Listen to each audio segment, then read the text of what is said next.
Good morning, Dream Trippers. I'm going to the top of the comp plan. Are you coming with me?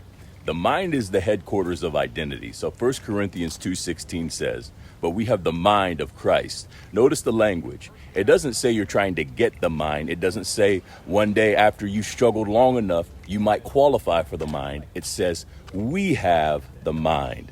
That's identity, because your greatest asset battle isn't getting the opportunity to work. Your greatest battle is deciding who is doing the work. Is it the person trying to become successful, or is it the $1 million earner who already knows who they are? Those two people can make the exact same phone call and experience it completely differently. One hears no and thinks maybe this isn't working. The other hears no and thinks next.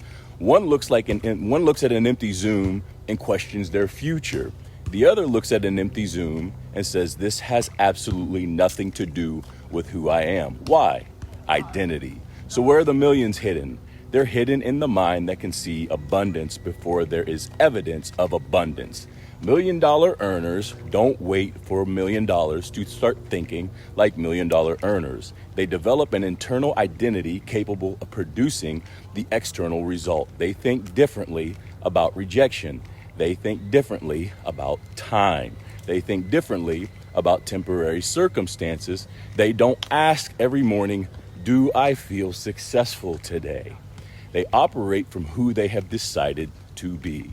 So here's your how-to for today. I want you to create what I call an identity filter. Before you respond to anything today, before you respond to the missed call, the rejection, the person who didn't show up, the numbers that haven't moved yet, ask yourself one question.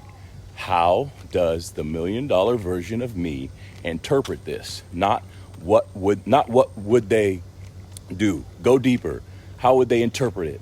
Because behavior follows interpretation. If you interpret rejection as failure, you retreat. If you interpret rejection as sorting, you'll keep moving. If you interpret slow growth as proof that you can't do it, you quit. But if you interpret it as this is the season where identity is being built strong enough to carry what's coming, you work. That is the mind of Christ principle. Stop begging people to become what has already been given to you. We have the mind. Now, train your interpretation until your circumstances no longer get to tell you who you are.